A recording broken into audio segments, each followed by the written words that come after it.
আউযুবিল্লাহি মিনাশ শাইতানির রাজিম। বিসমিল্লাহির রহমানির রহিম। মুক্তিযুদ্ধের পটভূমি আলোচনা করো অথবা বাংলাদেশের মুক্তিযুদ্ধের ইতিহাস বর্ণনা করো। ভূমিকা: এক সাগর রক্তের বিনিময়ে বাংলাদেশ স্বাধীন হয়। দীর্ঘ 9 মাস যুদ্ধের মাধ্যমে বাংলাদেশ নামে নতুন রাষ্ট্রের উদ্ভব হয়। বিশ্বের মানচিত্রে বাংলাদেশ নামে নতুন রাষ্ট্র স্থান দখল করে।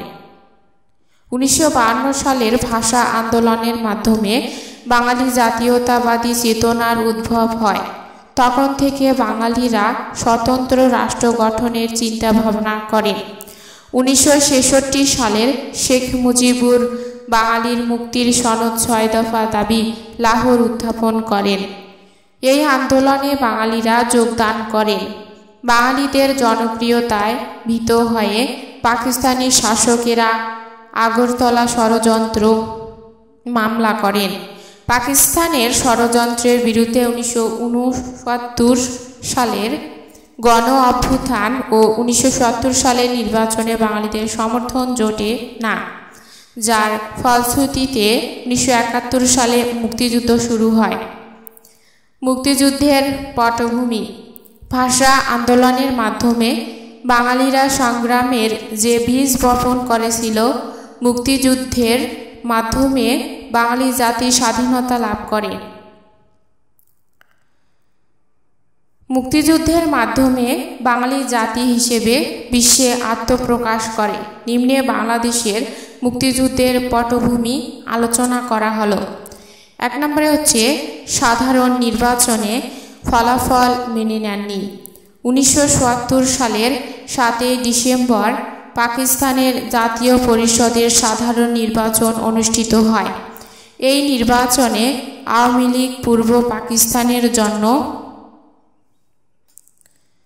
নির্ধারিত 169টি আসনের মধ্যে 167টি আসন লাভ করে।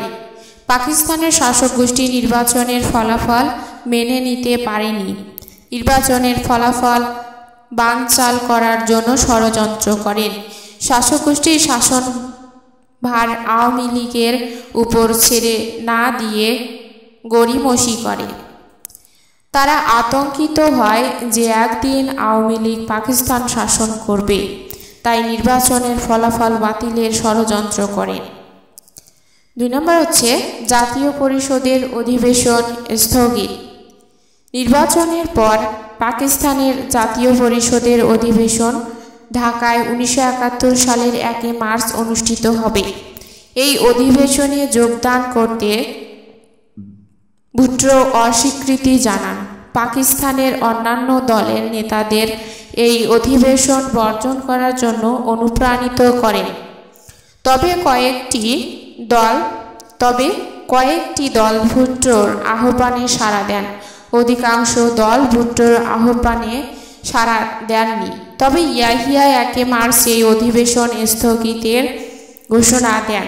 এতে পূর্ব পাকিস্তানের জনতা অসন্তুষ্ট হন। তারা এই ঘোষণার বিরুদ্ধে আন্দোলন করে। 3 নম্বর হচ্ছে স্বাধীন বাংলাদেশের পতাকা উত্তোলন। পূর্ব পাকিস্তানের জনগণ পশ্চিম পাকিস্তানকে এই দেশ থেকে বিতাড়িত করতে তুমুল আন্দোলন গড়ে তোলে। ঢাকা বিশ্ববিদ্যালয়ের ডাকসু নেতারা শেখ মুজিবের উপস্থিতিতে স্বাধীন বাংলাদেশের পতাকা উত্তোলন করে।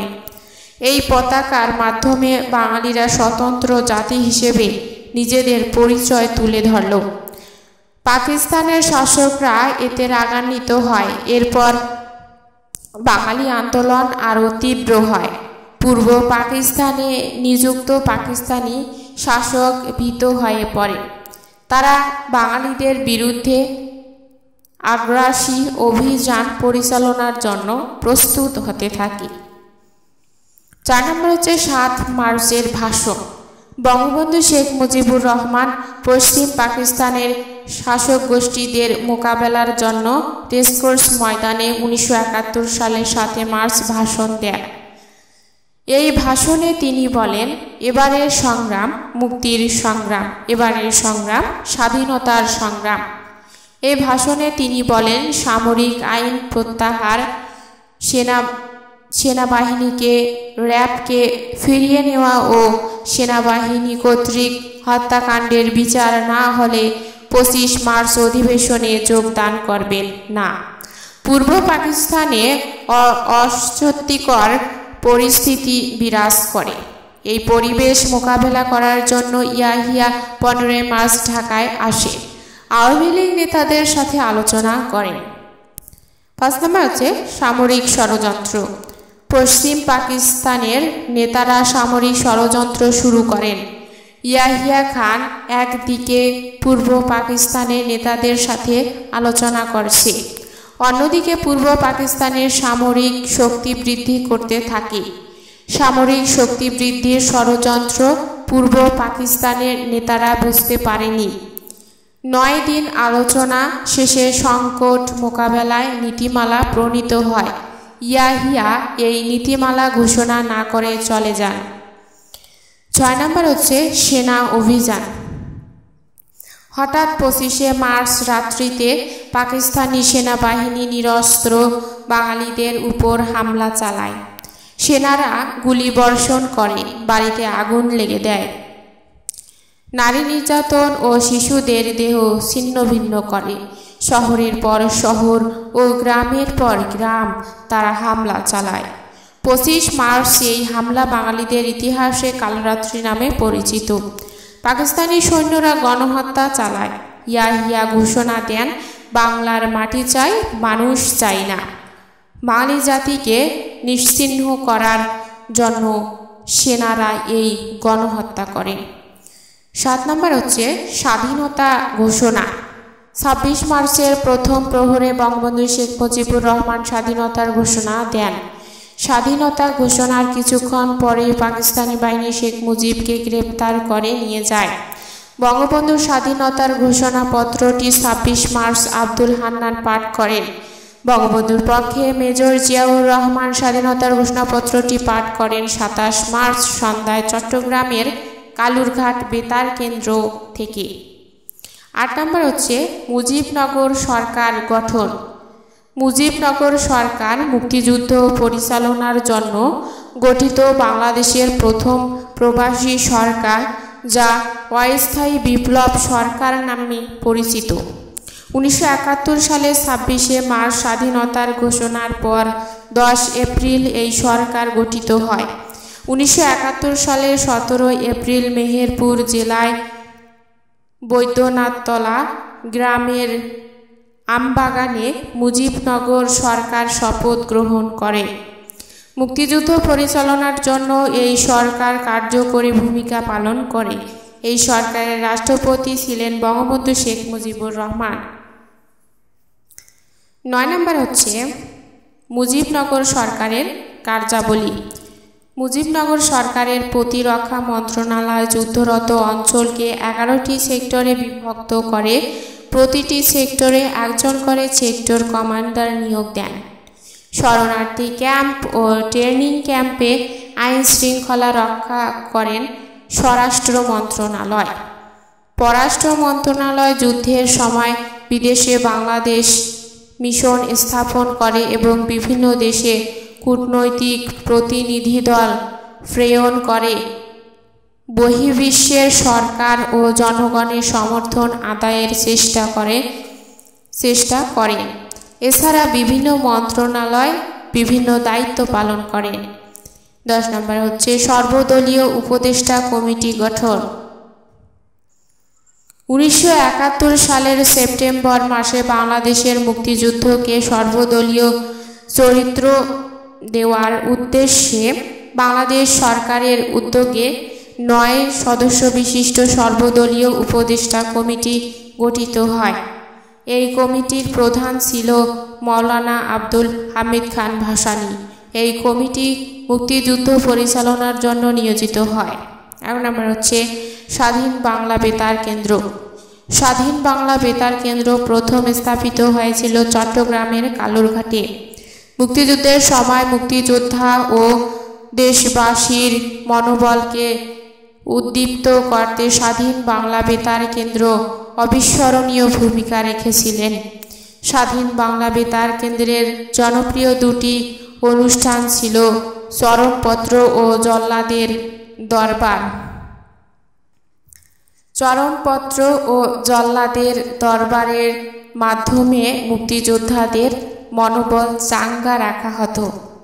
মুক্তিযুদ্ধের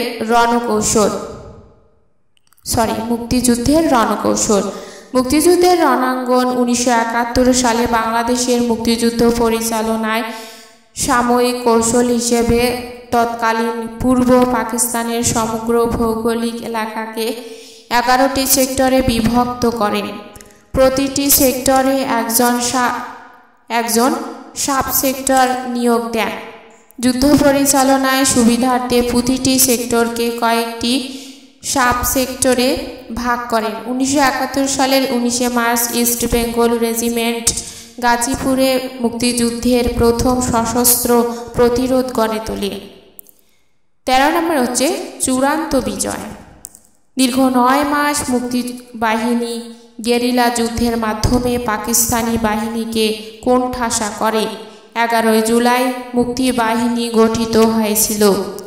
দেশের সর্বসাধারণ মুক্তিযুদ্ধে যোগদান করেন। বিভিন্ন এলাকার প্রভাবশালীরা আলাদা বাহিনী গঠন করে যুদ্ধ করেন। এর মধ্যে অন্যতম হল কাদেরিয়া বাহিনী, মায়া বাহিনী।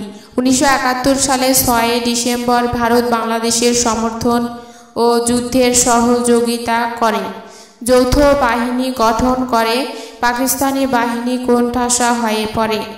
পরাজয় দেখে পাকিস্তানি বাহিনী 14 ডিসেম্বর এ দেশের বুদ্ধিজীবীদের হত্যা করে। 1971 সালে 16 ডিসেম্বর ঢাকার সোহরাওয়ার্দী উদ্যানে পাকিস্তানি বাহিনী আত্মসমর্পণ করে। উদিত হয় বাংলাদেশ নামে একটি স্বাধীন রাষ্ট্রের।